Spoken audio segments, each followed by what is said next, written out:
हाँ जी बच्चों, financial management के प्रैक्टिकल पार्ट का मैं आखिरी टॉपिक शुरू करने जा रहा हूँ और वो है कैपिटल बजटिंग।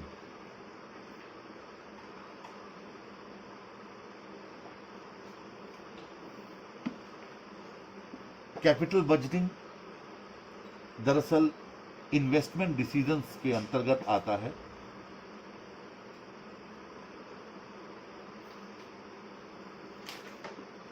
आपको मैंने बताया था कि एक फाइनेंसिंग डिसीजंस होते हैं और दूसरे इन्वेस्टमेंट डिसीजंस होते हैं, तीसरा डिविडेंड डिसीजंस होते हैं।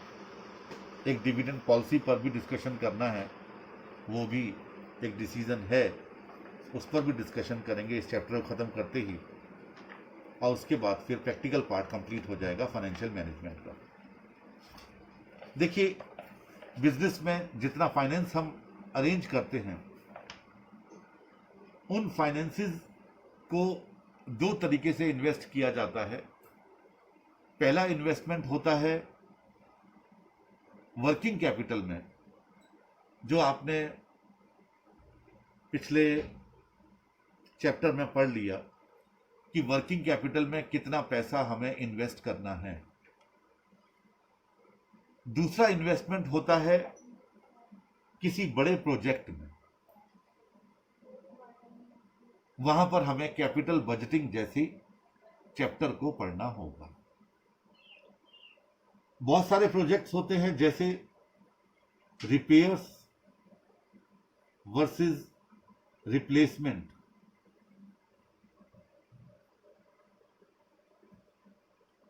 कि आपको मशीनरी रिपेयर करवानी चाहिए या रिप्लेस कर देनी चाहिए। अगर ये फैसला लेना है तो आपको कैपिटल बजटिंग समझना होगा। रिप्लेसमेंट, ये सारे क्वेश्चंस आएंगे आपके। रिप्लेसमेंट और मॉडर्नाइजेशन,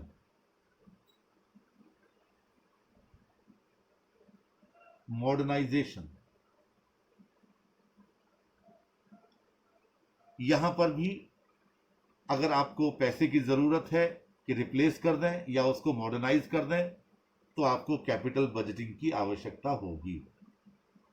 मेक और बाई, खरीदो या बनाओ, ये डिसीजन आपको लेना है तो कैपिटल बजटिंग की आवश्यकता होगी। एक्सपेंशन ऑफ एग्जिस्टिंग प्रोडक्ट और मार्केट्स, कि आप अपने एग्जिस्टिंग प्रोडक्ट को एक्सपेंड करें, उसको जितने प्रोडक्ट हम मार्केट में बेच रहे हैं 5, 8, 10, हम 2 और बढ़ा दें जिससे हमारी सेल बढ़ जाए, या फिर हम प्रोडक्ट उतने ही रखें, मार्केट बढ़ा दें। अभी तक हम 10 मार्केट में जा रहे थे, अब हम 12 मार्केट में जाएंगे, हमारी सेल बढ़ेगी। तो ये फैसला भी कैपिटल बजटिंग के अंतर्गत आता है। इसके अलावा एक्सपेंशन इनटू न्यू प्रोडक्ट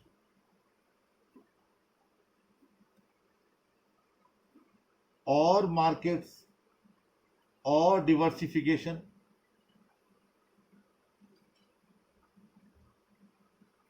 नए प्रोडक्ट में बढ़ोतरी कर दें या मार्केट में बढ़ोतरी कर दें या डिवर्सिफिकेशन कर दें, अलग अलग क्षेत्रों में माल बेचना शुरू कर दें, ये फैसले भी आपको इसी चैप्टर में लेने हैं।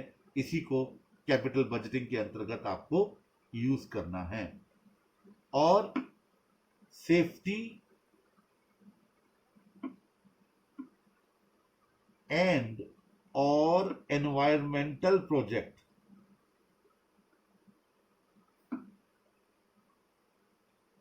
यानी इतने टाइप के क्वेश्चंस आपको मिल सकते हैं कैपिटल बजटिंग के इस चैप्टर में।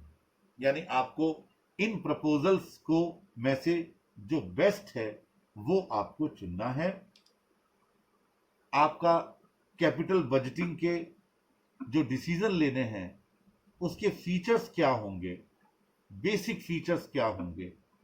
पहला होगा करेंट फंड, यानी आज की डेट में जो आपके पास फंड है or exchange for future benefits एक तो ये हमारी फीचर होगी, दूसरा investment in long term activities, short term खत्म हो चुकी हैं, लॉन्ग टर्म एक्टिविटीज, और तीसरा future benefits accrue in the form of in the firm over number of years. कितने साल तक वो फ्यूचर बेनिफिट होंगे, ये कैपिटल बजटिंग के हमारे 3 फीचर्स हैं।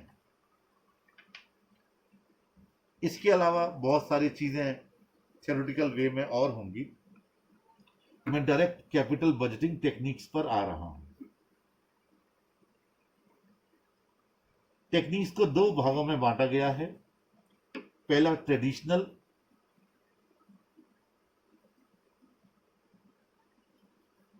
इनको non discounted cash flow technique कहते हैं।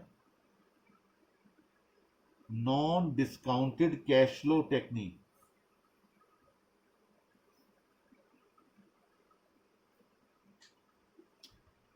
और दूसरी टेक्निक्स होती हैं मॉडर्न और डिस्काउंटेड कैश फ्लो टेक्निक्स।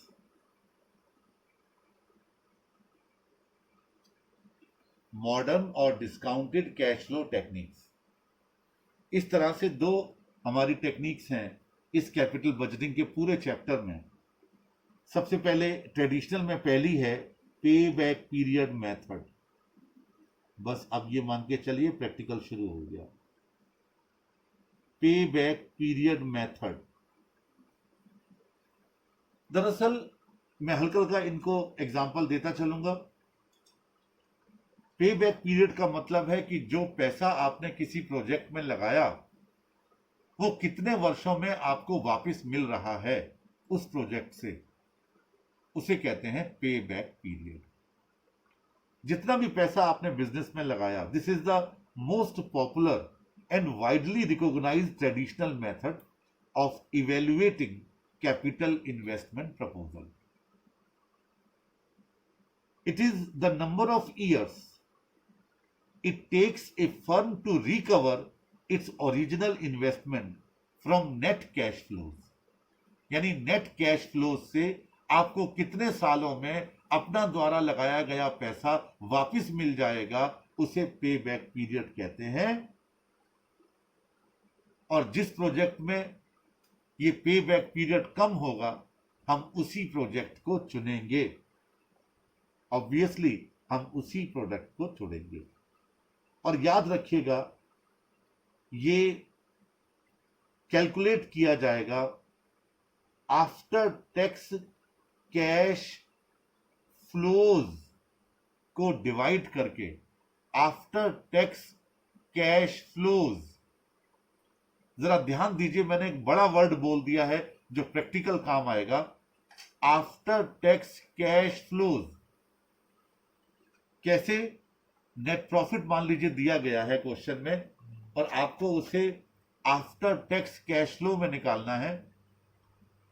तो नेट प्रॉफिट में तो डेप्रिसिएशन लेस हो चुका होगा, आप उसमें से टैक्स घटा देंगे, वापस डेप्रिसिएशन जोड़ देंगे, तो आ जाएगा annual after tax cash flow. आपको याद रखना है कैश फ्लो लेना है, नेट प्रॉफिट नहीं लेना है, क्योंकि नेट प्रॉफिट में तो डेप्रिसिएशन लेस किया जाता है। आपको बिना डेप्रिसिएशन लेस किए हुए कैश फ्लो को कंपेयर करना है अपने इन्वेस्टमेंट के साथ। तो क्या निकल के आ जाएगा? पे बैक पीरियड, और जिस प्रोजेक्ट में कम पे बैक पीरियड है आप उसे फॉलो करेंगे। दूसरा मेथड है average rate of return method. ये ट्रेडिशनल मेथड के दो मेथड है। Average rate of return method, ARR method, average rate of return method. तो ये तो होगा 2 मेथड जो पुरानी टेक्निक्स थी, अभी भी आपके सिलेबस में है, अभी भी इसके क्वेश्चन पूछे जाते हैं। आप कहेंगे सर क्वेश्चन कैसा आता है? आपको एक क्वेश्चन दिया जाएगा कैपिटल बजटिंग का, ये ऊपर मैंने लिखे थे, इनमें से कोई भी और उसके में कहा जाएगा कि ये 4 मेथड से आप इस क्वेश्चन को सॉल्व करो, पे बैक पीरियड मेथड से, फलाने से, ढिमके से, ऐसे क्वेश्चन आते हैं। यानी एक ही क्वेश्चन में 3-4 मेथड आपसे पूछे जा सकते हैं। अब आइए मॉडर्न मेथड्स में। पहला मेथड है net present value method. Net present value method, इस पर चर्चा करेंगे आगे चल के, फिलहाल तो मेथड लिख लेते हैं। दूसरा profitability index method, profitability index method. तीसरा internal rate of return method, ये थोड़ा परेशान करेगा क्योंकि इसमें आपको टेबल वेबल देखनी पड़ेगी, प्रेजेंट वैल्यू निकालनी पड़ेगी। IRR method. चौथा discounted pay back period method, ये पे बैक पीरियड मेथड का ही एक सुधरा हुआ रूप है,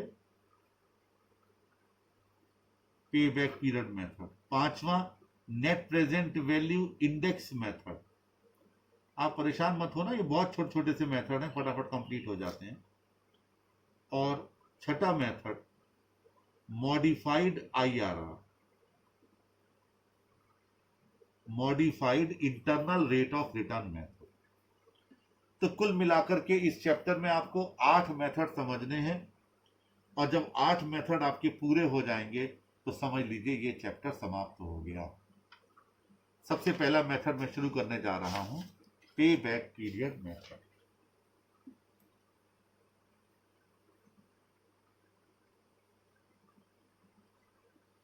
पे बैक पीरियड मेथड।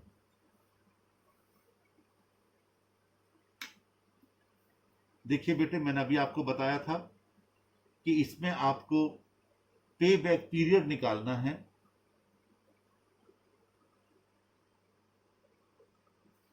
कैसे? जो आपका इनिशियल इन्वेस्टमेंट होगा, या यूं कहिएगा कि जो आपका कैश आउटफ्लो होगा, कैश आउटफ्लोज होगा, ठीक है, इनिशियल कैश आउटले होगा, कुछ भी कह लीजिएगा, उसमें आप लेस करेंगे, सॉरी डिवाइड करेंगे annual after tax cash inflows, after tax cash inflows. अगर ये बराबर है फिर तो अच्छी बात है, फिर तो आप आराम से इसे डिवाइड कर सकते हैं।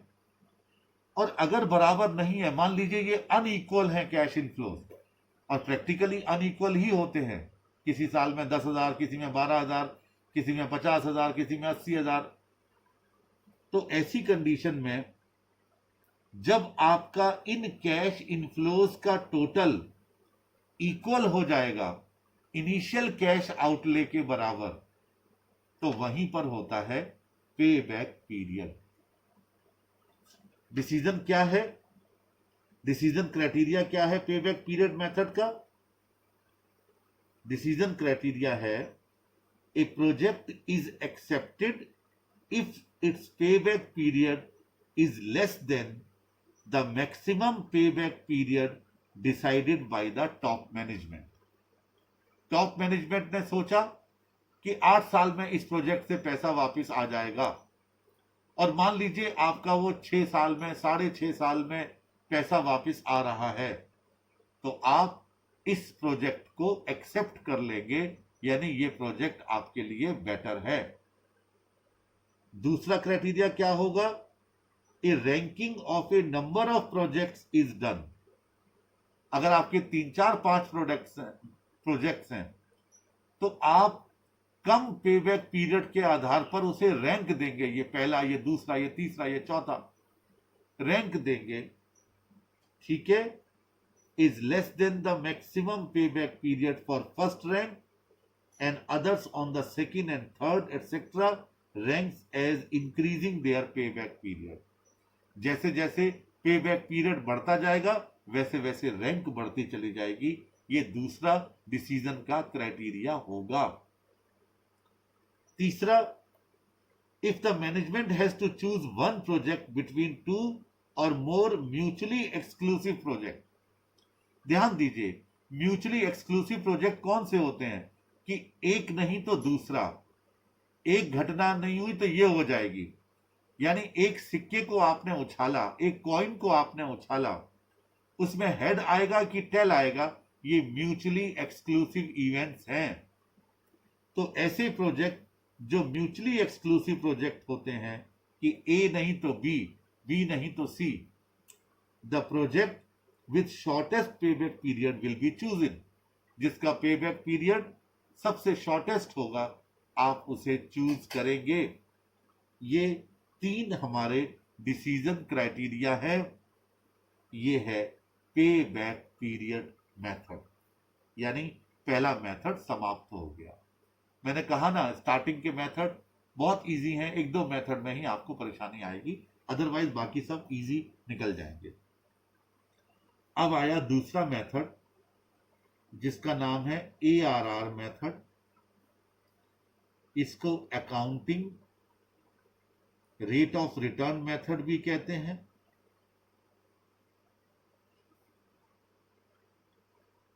इसे average rate of return method भी कहते हैं।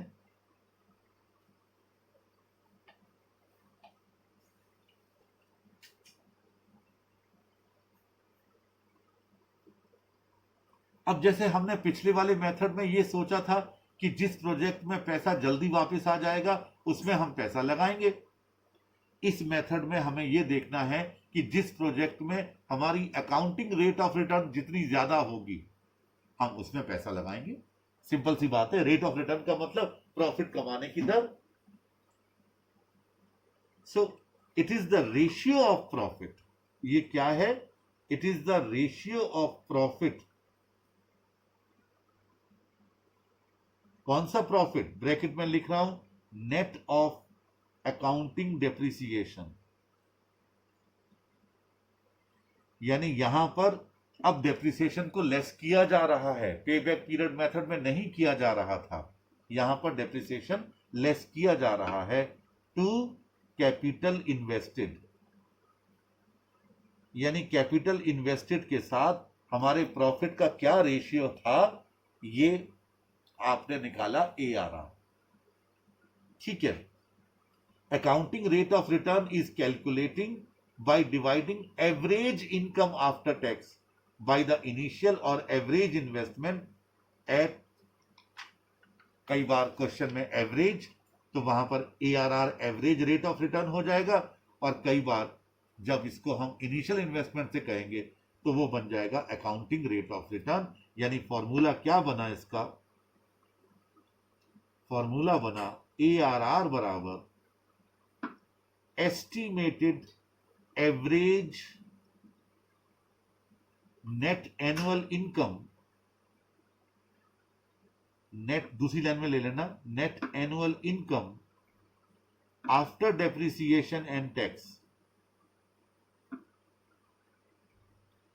डिवाइडेड बाय इनिशियल इन्वेस्टमेंट, या फिर एवरेज इन्वेस्टमेंट मल्टीप्लाइड बाय 100।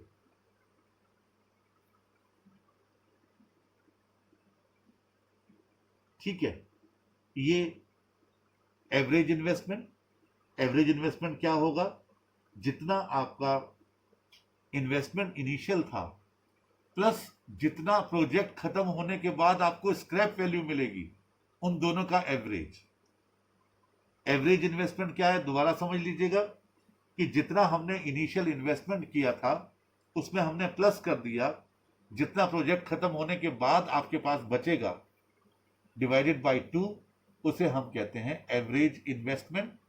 तो estimated average net annual income after depreciation and tax divided by initial investment, और एवरेज इन्वेस्टमेंट मल्टीप्लाइड बाय 100।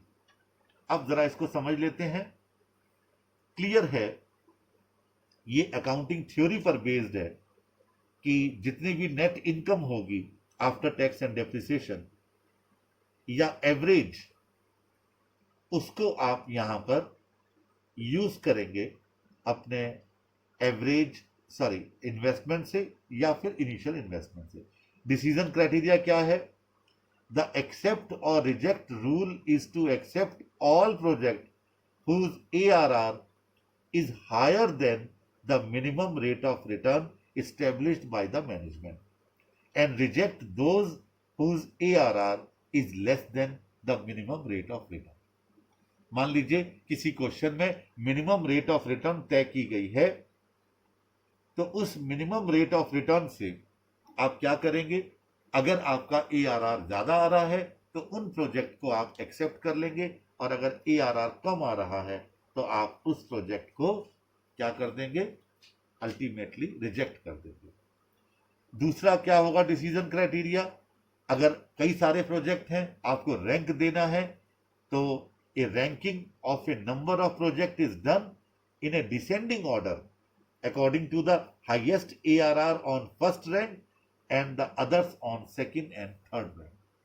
जिसकी हाईएस्ट ARR होगी उसको आप फर्स्ट रैंक देंगे, और जिसकी उसके बाद कम होगी वो सेकंड, और कम होगी थर्ड। इस तरीके से हम रैंक दे देंगे। And third, if the management has to choose one project between two or more mutually exclusive project, the project with highest ARR will be chosen. जिसमें हाईएस्ट ARR होगी उसे आप चूज करेंगे जब एक से ज्यादा प्रोजेक्ट आपके बिजनेस में आपके सामने आते हैं। अब चलते हैं जी डिस्काउंटेड टेक्निक्स पर, क्योंकि अभी तक आपकी जितनी भी टेक्निक्स चल रही थी वो ट्रेडिशनल थी, पुरानी थी, जिनको हमने पहले इस्तेमाल किया था, अभी भी करते हैं, लेकिन अब मॉडर्न टेक्निक्स आ गई। और ये लीजिए, मॉडर्न टेक्निक्स का हेडिंग डालिए। दरअसल मॉडर्न टेक्निक्स में है क्या, जरा वो समझ लीजिए। एक बार बेस समझ लेंगे तो इन टेक्निक्स को आगे समझना आपके लिए ज्यादा आसान होगा।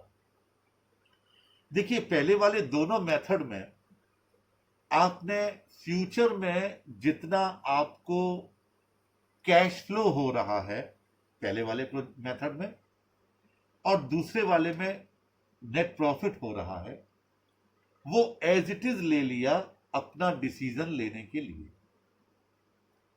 आपने वहां टाइम फैक्टर ऑफ मनी या टाइम वैल्यू ऑफ मनी को ध्यान में रखा ही नहीं।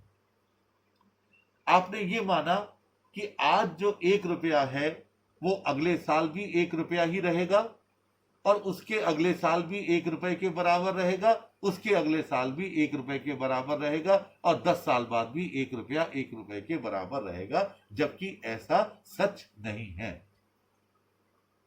क्यों नहीं है? क्योंकि रुपए की वैल्यू धीरे धीरे मार्केट में कम हो रही है।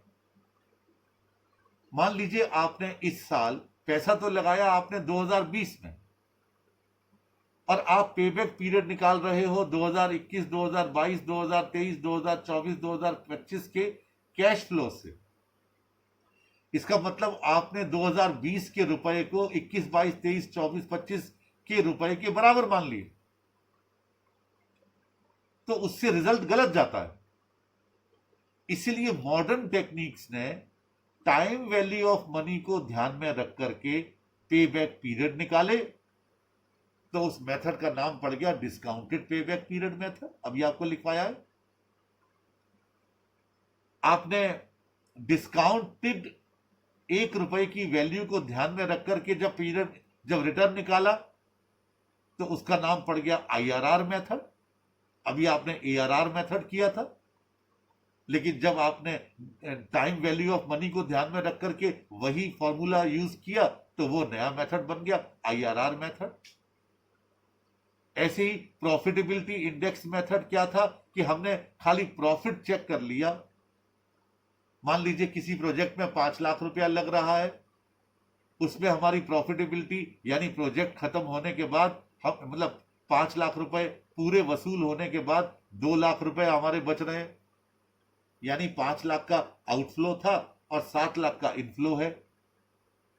और एक प्रोजेक्ट में 7 लाख रुपए लग रहे हैं, वहां पर इनफ्लो 9.5 लाख का है, तो हम तो ये कहेंगे साहब दूसरा वाला बढ़िया है, क्योंकि पोस्ट पे बैक प्रॉफिटेबिलिटी यहां 2 लाख थी, वहां 2.5 लाख है। तो जिसकी पोस्ट पे बैक प्रॉफिटेबिलिटी ज्यादा हो उसे मान लेना चाहिए। जबकि आपने ये नहीं सोचा कि वहां तो 7 लाख लग रहे थे तो 2 लाख वापस मिल रहे हैं एक्स्ट्रा, या 9 लाख लग रहे हैं, या 5 लाख लग रहे थे तो 7 लाख मिल रहे हैं, या 7 लाख लग रहे हैं तो 9.5 लाख मिल रहे हैं। तो वहां पर हमने क्या किया कि प्रॉफिटेबिलिटी की परसेंटेज निकाली, तो वो मेथड का नाम पड़ गया प्रॉफिटेबिलिटी इंडेक्स मेथड। तो जो आगे के 6 मेथड हैं उन मेथड्स में बस खाली मॉडिफिकेशन किया गया, बस खाली ये रखा गया कि किस तरीके से आप टाइम फैक्टर को भी ध्यान में रख करके जब रेट ऑफ रिटर्न निकालेंगे या प्रॉफिटेबिलिटी निकालेंगे या नेट प्रेजेंट वैल्यू निकालेंगे तो जो आंसर आएगा वो ज्यादा बेटर होगा, बजाय डायरेक्ट पेबैक पीरियड निकालने से या direct accounting rate of return निकालने के। तो ये बेस है मॉडर्न टेक्निक्स का। अब आप कहेंगे सर थोड़ा इसको और इलाबोरेट कर दीजिए। चलिए मैं आपको समझाता हूं। क्या समझाता हूं कि प्रेजेंट वैल्यू क्या है। प्रेजेंट वैल्यू क्या है, एक फॉर्मूले से आप इसको समझ सकते हैं कि पहले साल में कैश इनफ्लो हुआ, उसे आपने नाम दिया C1। उस वक्त आपका जो मार्केट में इंटरेस्ट रेट चल रहा था, मान लीजिए वो 10% चल रहा था, तो भले ही आपको 10,000 रुपए कैश फ्लो के रूप में प्राप्त हो गए पहले साल के एंड में, लेकिन आपका अगर 1 रुपया, ध्यान से सुनिए, अगर 1 रुपया उस वक्त आपने किसी और जगह लगाया होता और मार्केट में अगर रेट ऑफ इंटरेस्ट 10% चल रहा है तो 1 साल के बाद वो आपका 1.10 हो जाता। तो जो 10,000 रुपए आपने कैश फ्लो में कमाए, जरा डिवाइड करना 1.10 से।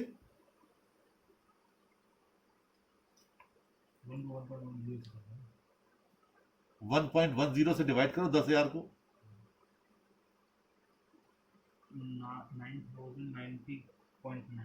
9,090.9, 9,090 रुपए 90 पैसे। यानी भले ही 10,000 का कैश फ्लो हो रहा है, लेकिन उसकी प्रेजेंट वैल्यू 9,090 रुपए 90 पैसे के बराबर है 1 साल बाद। क्योंकि पैसा आज आपका लग रहा है, तो आपको भविष्य में होने वाले कैश इनफ्लोज को आज की वैल्यू में दिखाना होगा, उसे कहते हैं present value.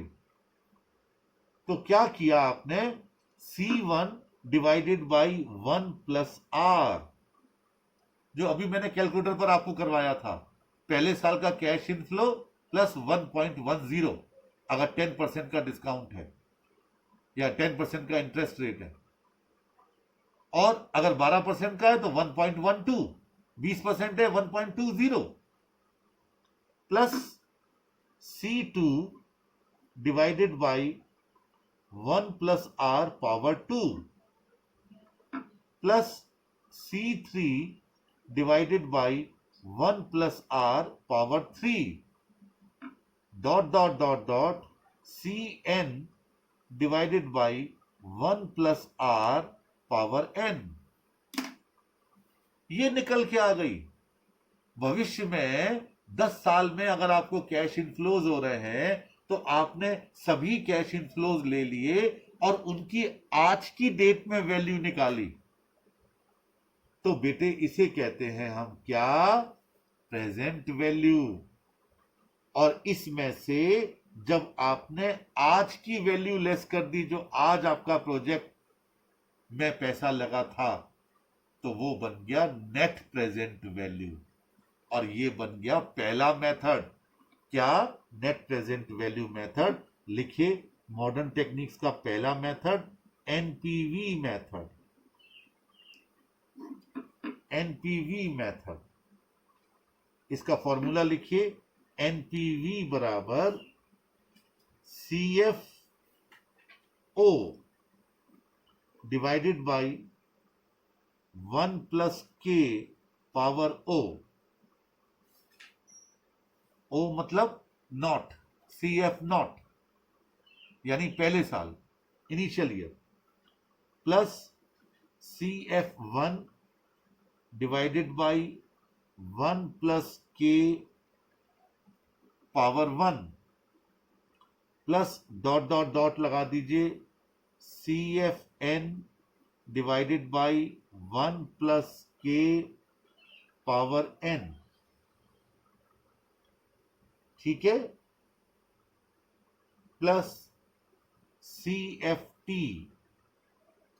Divided by 1 plus K power T minus CO0, CO0। अब आप कहेंगे सर ये क्या बला लिख दिया आपने, जरा समझो कोई बला नहीं, लिखो इसका एब्रीविएशन करो, CF1 बराबर कैश फ्लो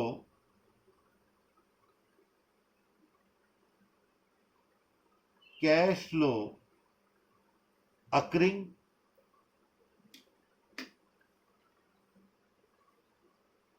CF लिख दिया ना, CF बराबर लिख रहे हैं ना। अब 0 1 2 3 का मतलब पहले साल, दूसरे साल, तीसरे साल, चौथे साल, इस तरीके से, ठीक है। अब इसमें CFT क्या है जरा लिखो,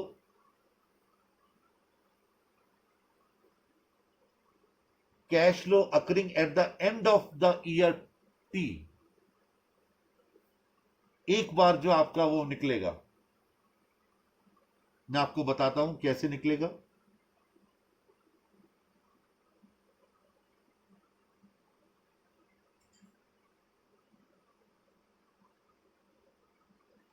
इसके बाद N बराबर life of the project, K बराबर कॉस्ट ऑफ कैपिटल, ब्रैकेट में लिख सकते हैं रिक्वायर्ड रेट ऑफ रिटर्न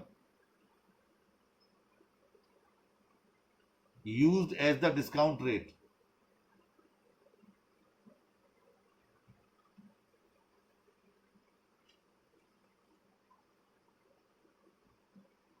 और CO का मतलब कैश आउटफ्लोज।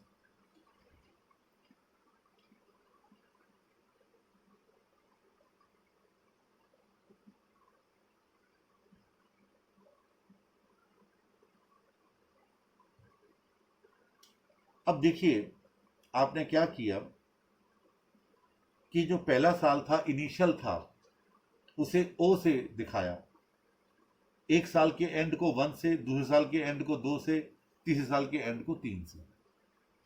नीचे आपने कॉस्ट ऑफ कैपिटल ले ली यानी रिक्वायर्ड रेट ऑफ रिटर्न लिया, लेकिन उसकी भी डिस्काउंटेड वैल्यू ली, 1 प्लस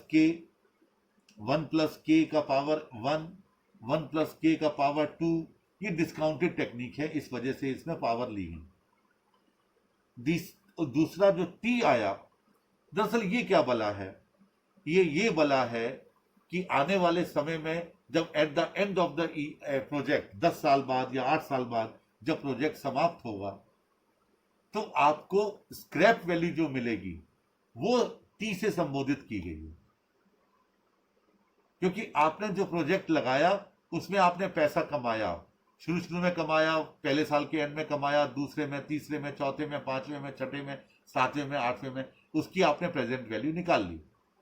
प्लस 8 साल बाद जब प्रोजेक्ट खत्म हुआ तो स्क्रैप में बिक गया आपका प्रोजेक्ट, तो वो भी तो पैसा आपके पास आया, तो उसको 8वें साल की स्क्रैप वैल्यू के साथ आपने ऐड कर दिया, और उसमें से आज की डेट में इन्वेस्टमेंट का आउटफ्लो लेस कर दिया। आप कहेंगे सर एक बात बताइएगा कि इसमें CO0 क्यों ले लिया? अरे भाई वो तो पैसा आज ही लग रहा है, उसे आप डिस्काउंटिंग फैक्टर से कैसे डिवाइड कर सकते हो? लेकिन आने वाले समय में 8 साल 10 साल में जितना प्रोजेक्ट की लाइफ है, उसमें आपके जो कैश इनफ्लोज हो रहे हैं उसको आपने डिस्काउंटिंग फैक्टर से डिवाइड करके इनिशियल यानी आज के वर्ष में उसकी प्रेजेंट वैल्यू निकाल ली, तो निकल के आ गई NPV, net present value. Decision criteria क्या है? अगर एक ही प्रोजेक्ट है तो अगर NPV आपकी निकल के आ रही है पॉजिटिव, और इट इज इक्वल टू 0, तो आप इसको प्रोजेक्ट को एक्सेप्ट कर सकते हैं। 0 में भी कुछ नहीं बच रहा आपको। लेकिन अगर नेगेटिव आती है एनपीवी, तो आपको प्रोजेक्ट रिजेक्ट कर देना चाहिए। अगर कई सारे प्रोजेक्ट हैं तो जिसकी एनपीवी सबसे ज्यादा है उसको बड़ी रैंक देंगे और उसके बाद सेकंड थर्ड रैंक दे दी चली जाएगी। तीसरा, अगर दो म्यूचुअली एक्सक्लूसिव प्रोजेक्ट हैं तो जिसकी हाईएस्ट एनपीवी होगी आप उसे चूज करेंगे। ये इस मेथड का डिसीजन क्राइटेरिया है। That's all. कल मैं इसके आगे और मेथड्स करवाऊंगा। आज यहीं क्लोज कर रहा हूं।